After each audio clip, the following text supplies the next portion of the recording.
मैं अपने वजीर आजम से कहूंगा और अपने फील्ड मार्शल से कहूंगा कि आप अमेरिका और ईरान की जंग रुकवाने चले हैं, वहां से वापस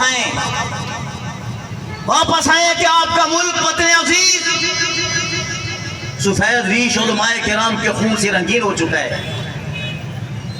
आपकी आवाम गुर्बत में पिस रही है।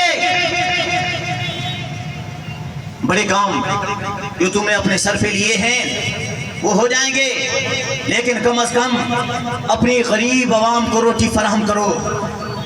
लोग गुर्बत की वजह से खुदकुशियां कर रहे हैं, लोगों के बच्चे गुर्बत की वजह से मर रहे हैं, लोगों के यहाँ खाने के लिए रोटी नहीं है।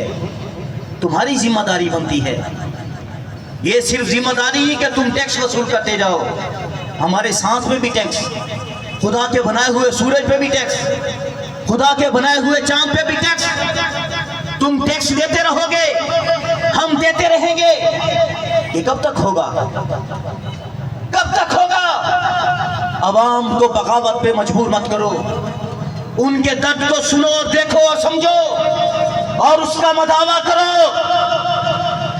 चौथी बात,